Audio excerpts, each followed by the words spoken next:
Hi everyone, welcome back. ನೀವು ನೋಡ್ತಿದ್ದೀರಾ student solution YouTube channel. ಎಲ್ಲರೂ ಕೂಡ ಲೇಬರ್ ಡಿಪಾರ್ಟ್ಮೆಂಟ್ ಸ್ಕಾಲರ್ಶಿಪ್ನ ಅಪ್ಡೇಟ್ಗೆ ಸ್ವಾಗತ.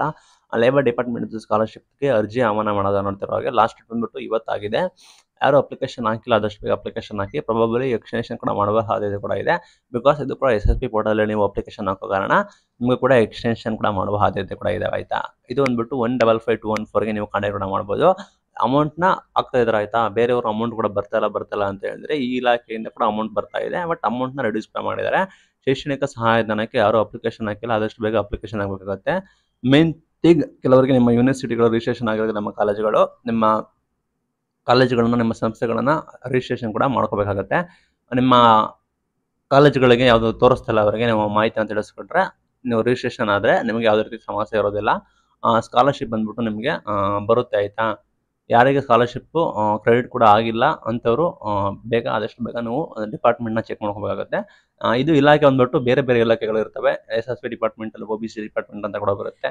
ಇದು ಬಂದ್ಬಿಟ್ಟು ಮೇನ್ ಥಿಂಗ್ ಲೇಬರ್ ಡಿಪಾರ್ಟ್ಮೆಂಟಿಂದ ಬರೋ ಕಾರಣ, ಕಟ್ಟಡ ಕಾರ್ಮಿಕರ ಮಂಡಳಿಯಿಂದ ಬರೋ ಕಾರಣ ಇಲ್ಲಿ ಯಾರೆಲ್ಲ ಇದ್ದೀರಾ, ಲೈಕ್ ನೀವು ನಿಮ್ಮ ತಂದೆ ತಾಯಿ ಕಟ್ಟಡ ಕಾರ್ಮಿಕರಾಗಿದ್ದರೆ ಕಂಡೀಷನ್ಸ್ ಕೂಡ ಇದೆ. ಆಯಿತಾ, 15th ಅಂದರೆ ನಿಮಗೆ ಒಂದು ನಿಮಿಷ ನಿಮಗೆ ಶೋ ಮಾಡ್ತೀನಿ. ಇಲ್ಲಿ ಏನು ಕಂಡೀಷನ್ಸ್ ಮೇಜರ್ ಅಂದರೆ, ಈಗ ಹೊಸಬ್ರು ಯಾರು ಇದ್ರು, ಹೊಸದಾಗಿ ನೀವು ಕಾರ್ಡ್ ಮಾಡಿಸ್ಕೊಂಡ್ರೆ ನೀವು ಎಲಿಜಿಬಲ್ ಕೂಡ ಆಗಿರೋದಿಲ್ಲ. ಮೈನ್ ಥಿಂಗ್ ಇಲ್ಲಿ ನಿಮ್ಮ Aadhaar, bank account, NPC mapping ಇರಬೇಕಾಗುತ್ತೆ. ನಿಮ್ಮ ತಂದೆ ತಾಯಿ ಆಧಾರ್ ಡೀಟೇಲ್ಸ್ ಕೂಡ ಇರಬೇಕಾಗುತ್ತೆ. ನಿಮ್ಮ ತಂದೆ ತಾಯಿಯವರು ಒಂದು ನೋಂದಾಯಿತ ಕಾರ್ಮಿಕ ಮಂಡಳಿಯಿಂದ ಇರಬೇಕಾಗುತ್ತೆ. ರಿಜಿಸ್ಟ್ರೇಷನ್ ಕೂಡ ಆಗಿರಬೇಕಾಗುತ್ತೆ. ಆ್ಯಂಡ್ ಮೈನ್ ಥಿಂಗು ಇಲ್ಲಿ ಕೊಟ್ಟಿರೋ ಪ್ರಕಾರ 31st ಇದೆ, ಈ ದಿಸ್ ಇಯರ್ ಬಂದ್ಬಿಟ್ಟು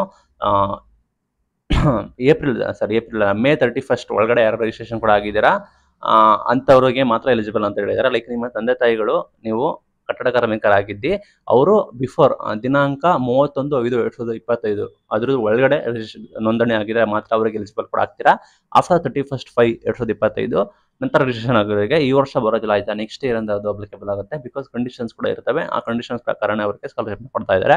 ಸೇಮ್ SSP ಪೋರ್ಟಲಲ್ಲೇ ಹೋಗಿ ನೀವು ಅಪ್ಲಿಕೇಶನ್ ಹಾಕಬೇಕು ಅಂತ ಹೇಳಿ ಆಲ್ರೆಡಿ ಇಲ್ಲಿ ನೋಡಿ ನಿಮ್ಗೆ ಆಲ್ರೆಡಿ ಮೆನ್ಷನ್ ಕೂಡ ಮಾಡಿದ್ದಾರೆ. ಸೇಮ್ SSP ಪೋರ್ಟಲಲ್ಲಿ ನೀವು ಹೋಗಿ ಅಪ್ಲಿಕೇಶನ್ ಆಗಬೇಕಾಗುತ್ತೆ. ಲಾಸ್ಟ್ 31st ಕೂಡ ಇದೆ. ಯಾರೆಲ್ಲ ಅಪ್ಲಿಕೇಶನ್ ಹಾಕಿಲ್ಲ ಆದಷ್ಟು ಬೇಗ ಅಪ್ಲಿಕೇಶನ್ ಹಾಕಿ. ಕಟ್ಟಡ ಕಾರ್ಮಿಕರ ಸ್ಕಾಲರ್ಶಿಪ್ ಕ್ರೆಡಿಟ್ ಕೂಡ ಮಾಡ್ತಿದ್ದಾರೆ. ಆಯಿತಾ, ಕ್ರೆಡಿಟ್ ಅಮೌಂಟ್ ಬರ್ತಾ ಇದೆ ಸಾಕಷ್ಟು ಜನಕ್ಕೆ. ಅಮೌಂಟ್ನ ಆದಷ್ಟು ಬೇಗ ನೀವು ಅಪ್ಲಿಕೇಶನ್ ಹಾಕಬೇಕಾಗುತ್ತೆ. ಅಧಿಸೂಚನೆಗಳು ಕೂಡ ಇದ್ದಾವೆ, ನಿಯಮಗಳು ಕೂಡ ಇದ್ದಾವೆ, ಇಲ್ಲಿ ಮಾಹಿತಿಗಳು ಕೂಡ ಇದ್ದಾವೆ. ಹೀಗೆ ಅಪ್ಲಿಕೇಶನ್ ಹಾಕೋದು, ಏನು ಬದಲಾವಣೆ ಅಂತ ಹೇಳಿ. ಅದಕ್ಕೇನಾದರೂ ನಿಮಗೆ ಮಾಹಿತಿ ಬೇಕಾದರೆ ದಯವಿಟ್ಟು ಕಮೆಂಟ್ ಮೂಲಕ ತಿಳಿಸಿ. ನಾವು ಬೇಕಾದ್ರೆ ಸಪ್ರೇಟ್ ವಿಡಿಯೋ ಮಾಡಿ ತಿಳಿಸ್ಕೊಡ್ತೀವಿ. ಇದು ಇವತ್ತಿನ video. Thank you for watching. Thank you.